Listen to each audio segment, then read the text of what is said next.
All right, guys, this is my video for my predictions for UFC 250 or Freedom 250. I meant to do this video earlier the week, but I just I've been working, man. You know what I'm saying? Trying to get my money up, not my funny up. Anyways, UFC 250, Freedom 250, great card. Honestly, it sucks it's at the White House, and you know, but it is what it is. It's a once in a lifetime thing. Hopefully, once in a lifetime thing. I don't want this to be a normal thing. I don't want the government entertaining me or half naked men fighting at the White House when gas prices are so fucking high right now and people are struggling to put food on their table. You know what I mean? But anyway, um, the card is stacked, man, head to toe with bangers. Everybody on this card is a main eventer in their own right. I'm really excited. Two fights I'm really excited for that I think are going to be really competitive. Is going to be Amin Zahabi versus Sean O'Malley and Cyril Gane versus Alex Mejida. But I'll get to both of those fights later. So first things first, we're going to start off with Diego Lopez versus Steve Garcia. This is an easy one for me. I'm going to take Diego Lopez. He's shown time and time again that you put him in front of bright lights and he will show up, he will perform. He fought at the Sphere, which is right now the biggest event in UFC history with all the lights, the brightest lights. He's literally inside of a fucking spherical light. You know what I'm saying? Putting on a great performance against Brian Ortega and put on a masterclass against him. And he's only lost to elite level fighters. I'm talking championship caliber fighters. He lost to Volkanovski twice, and the first fight was really good. They were back and forth. But Volkanovski's really good at winning rounds. He's really good at winning decisions, and that's what happened in the first and second fight. And then he lost to Movsar Evloev on a short notice fight on his first fight in the UFC, and he put in a good performance there too. You know, put up some good submission attempts. A lot of people that's really where he got his fans from. You know, we were like, who is this kid coming in on short notice fighting this elite contender who's probably going to be a future champion? This kid's giving him a crazy fight. I just have to go with Diego Lopez, man. He's given me too much. He's given me too much evidence to prove that he could perform in these big environments, and that's a big thing going into this card that I think a lot of people are overlooking. This is a big opportunity, a big card. This is at the UFC. This is at the White House, in front of the president, in front of America. Like, if you're an American fighter, the pressure on your shoulders, the weight on your shoulders is massive. And that's something that you really got to take into account when you're deciding who you think is going to win the fight. So in moments like this, I just have to go with Diego Lopez. His skill set, he's got power in his hands. He's got solid striking. He's very patient. He has good fight IQ. He's a coach himself. And I just see a scenario where he finishes this guy in the second round, whether it be by TKO or submission. I think Diego Lopez takes it home. Moving on, we got Bo Nickel versus Kyle Dawkins. I'm gonna be 100% honest with you guys. This is the only fight on the card I could do without. Honestly, if it came out today that Bo Nickel and Kyle Dawkins pulled out of their fights with injuries, something like that, I wouldn't even care. This is filler. This is a pee break, in my opinion. It's just not a good fight. I mean, Bo Nickel, I hate to say this, but he can't fight, dude. He can't fight. I'm convinced if he got into a street fight, he'd get his ass beat by a random dude. Like, he just can't fight. But he's an amazing wrestler. He's an amazing wrestler. And you know what? He probably could have gone to the Olympics. He probably could have represented his country and did great things. Kyle Dawkins, on the other hand, he can fight. He's got hands. He knows what he's doing in the cage. He's got good fundamentals. But both of these guys, man, I can't rely on either of these guys. It's hard for me to make a pick. So in a situation like this, I don't see either of these guys getting a finish. I'll say that. So I see it going to a decision. And it being at the White House, Kyle Dawkins, I mean, he hasn't really been given opportunities like this before, where he's on a main card. He's front and center in front of everybody, and people are actually watching him fight. So I can't really trust him to go out there and give it his best. I don't know if he's going to freeze up in there. I don't know if the pressure's going to get to him in there and he's going to second guess himself. Whereas Bo Nickel, he was on UFC 300. He's been on a couple main cards now. He's got more experience, having the attention on him and everything like that, and not getting in his head. He's also made some improvements too. I know I said I don't think he could fight, but he's made some improvements. He's getting better. So I'm going to go with Bo Nickel. I'm talking a lot of shit about him, but I'm going to go with Bo Nickel. to get this thing done by decision. Moving on, you've got Michael Chandler versus Mauricio Rufy. This fight is an embarrassment. This fight is an embarrassment. Whoever the matchmaker was that came up with this fight needs to be in jail. This is coughing baby hydrogen bomb.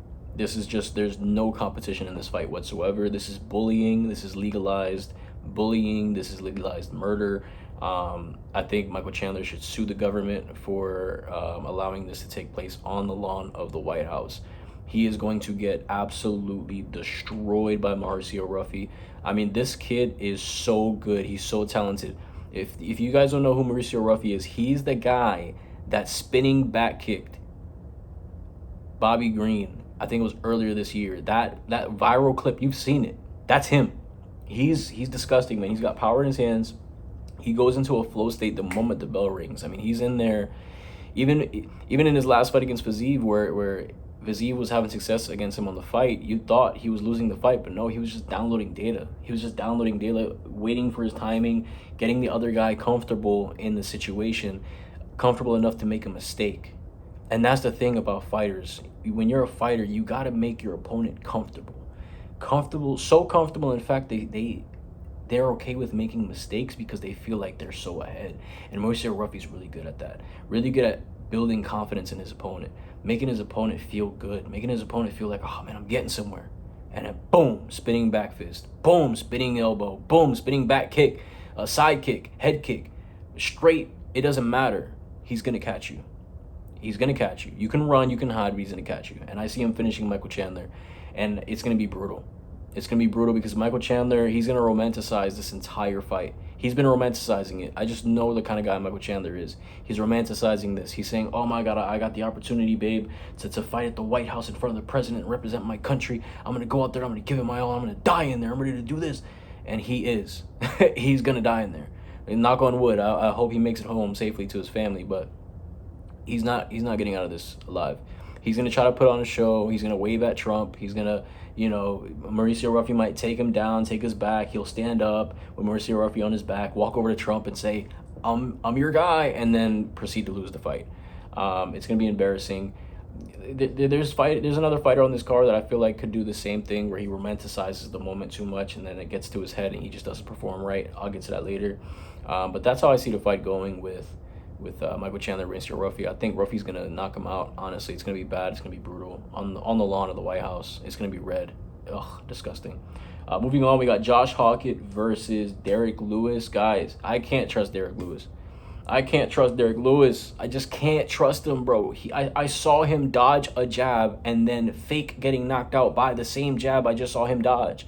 In his last fight, I can't trust this guy. Even though Josh Hawkett feels like he just fought 2 hours ago, I still trust him more to get it done than Derek Lewis. I mean, Derek Lewis is getting knocked out by the wind now. He's washed. He's just not the same guy as he was before. He was never really that good. He was a power merchant. He was knocking a lot of guys out, losing a lot of fights until he just knocked someone out. That's the kind of guy he was. Josh Hawkett, on the other hand, he has a lot of momentum right now.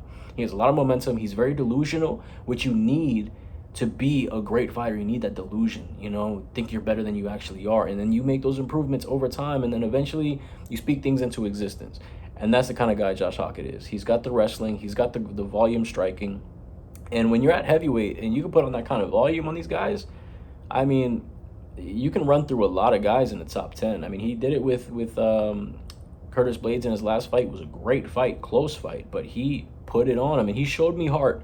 He showed me heart in that fight. He took a lot of damage. He ate a lot of big shots, and he kept coming. He kept his foot on the gas. He did not slow down. So I'm banking on Josh Hawkett to get this thing done. I'm thinking he gets it done by submission. Honestly, I can see a scenario where he submits Derek Lewis, but I'm gonna go with TKO just to be safe. I don't see this fight going to the scorecards. I think Josh Hawkett's definitely gonna wrestle, but I think he's just gonna take him down, realize that Derek Lewis isn't really threatening or putting up any defense, and he's just going to get him out of there quick. I mean, Derek Lewis is here for a paycheck at the end of the day. He's Donald Trump's favorite fighter, whatever the fuck that means. I mean, out of all fighters on the card, on the UFC roster, out of all fighters, Derek Lewis is your favorite fighter, you fucking casual, Donald Trump. You are a casual. Oh my God. But anyway, yeah, I don't see Donald Trump's favorite fighter winning on the UFC White House card. I just don't see it happening. I just don't see it happening. Moving on, we got Sean O'Malley versus Zahabi. Look, man, I'm gonna be honest with you, bro.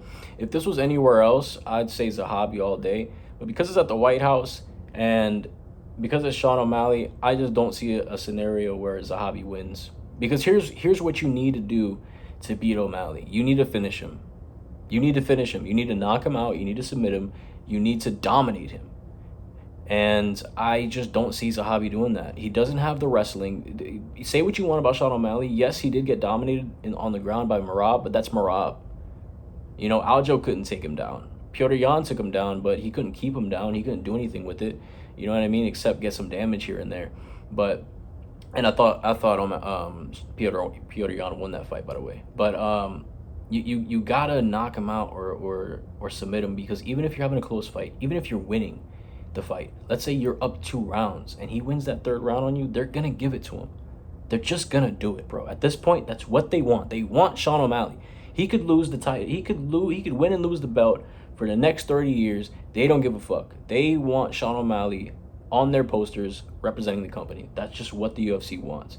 And I don't see Zahabi having the toolkit to knock out Sean O'Malley or to submit him. I just don't see him doing it. I just don't.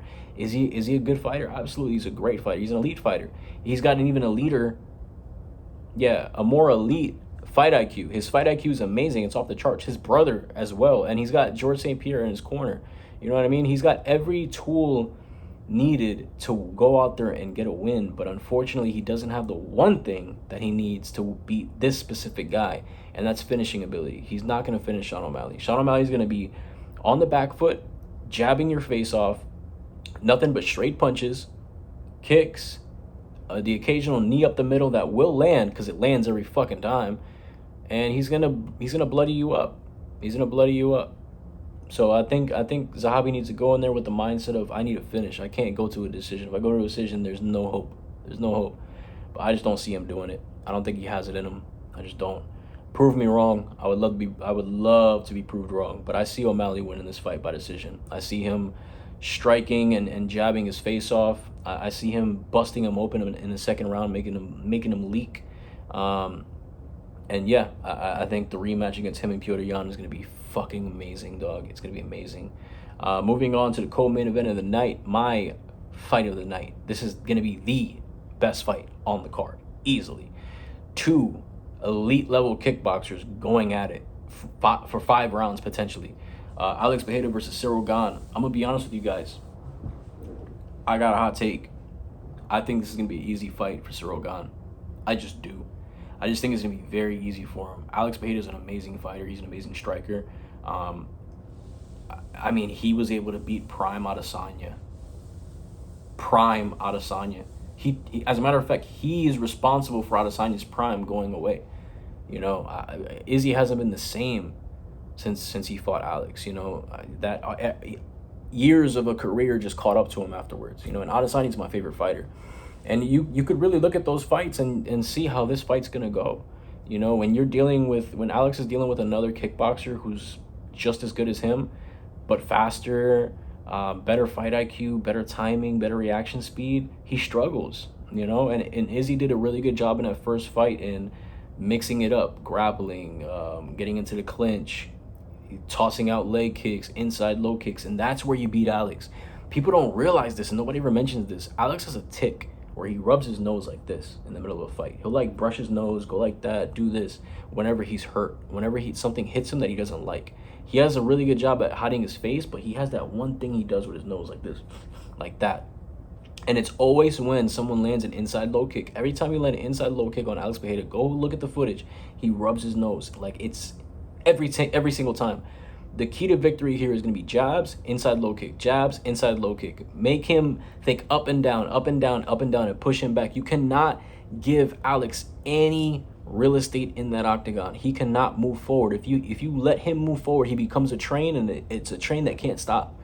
So in order for Gane to win this fight, and I think he has the tools to do it, he needs to keep Alex on the back foot, keep his back against the fence, keep him behind the black lines, and just keep that jab going. Every time you want to get in and out of the pocket, you get in and out with a jab.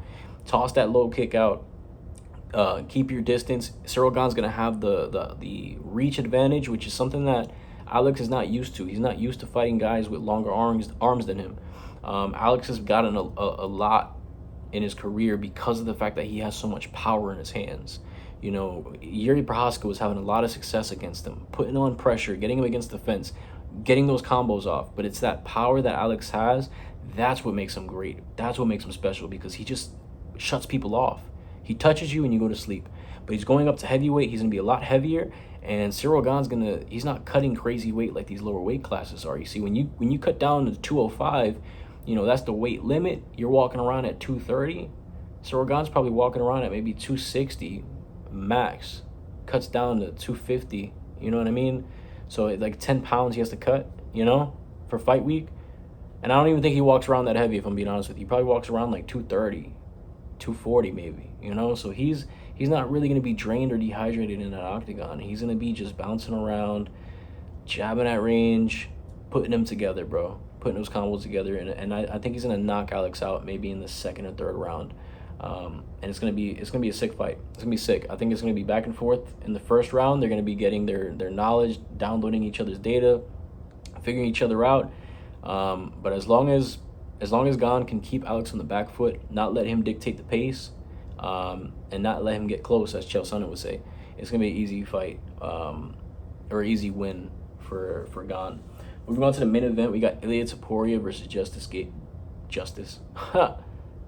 at the White House. Wow. Justin Gaethje. Ilia Topuria versus Justin Gaethje. Oh my God. I've never seen a more telegraphed result on a UFC card than this. Everyone knows what's going to happen. Ilia Topuria is going to go in there and he's going to wash. He's going to wash the grass of the White House with Justin Gaethje's body. It's going to be bad. It's gonna be bad, and it's gonna be embarrassing. It's gonna be embarrassing because you're gonna have more than two Americans getting knocked out or finished Sunday night in front of the president. It's gonna be crazy. It's gonna be so sad, so sad. But I'm going to be that one guy. I'm gonna be that one guy, and I'm just gonna risk my reputation that I'm trying to build right now by saying Justin Gaethje is going to beat Ilia Topuria on Sunday at the UFC Freedom 250 on the White House. He's going to do it. Why? Because it doesn't make sense. It doesn't make any sense at all. Justin Gaethje, the guy that got knocked out by Max Holloway 2 fights ago, the guy that got submitted by Charles Oliveira very easily, the guy that got submitted by Khabib Nurmagomedov very easily. I mean, everything about him tells you not to pick him, you know? Where it's like, man, I mean, if these guys couldn't beat Ilia, what makes you think Justin could beat him? And that's why. Every time Justin Gaethje's been an underdog in a fight that wasn't, like, championship caliber, he's proven us wrong. He was an underdog against Dustin Poirier in their second fight. Went out there, head kicked him, knocked him out, and he was doing pretty good on the feet, too. He was an underdog, if I'm not mistaken, against Michael Chandler, and went in there and beat him up, beat his ass, actually. He was an underdog against Paddy Pimblett, went in there, walked him down for 5 rounds. I mean, Justin Gaethje performs best when he's overlooked. He's the kind of fighter who needs that chip on his shoulder to do good. And he's one of the type of guys that isn't going to romanticize this like Michael Chandler will. To him, this is just another fight. He's not looking at the White House and the president in between rounds and saying, "Are you proud of me, Trump?" He's not doing stuff like that. He's going to be in there walking forward with that no life behind those eyes whatsoever. Just picture him with a fucking, like, a trike or something like that, just pedaling down the fucking street, just la la la. That's all he's going to be doing in that octagon. He's going to be throwing out those leg kicks off balance. He's going to be looping punches, going crazy, off center, doing all this crazy shit, and Ilia's gonna be in there like, what the fuck is going on right now? This guy doesn't even know what he's doing. How am I supposed to know what to do? You know what I mean? And I just think he's gonna disorientate Ilia Topuria with how unorthodox he really is.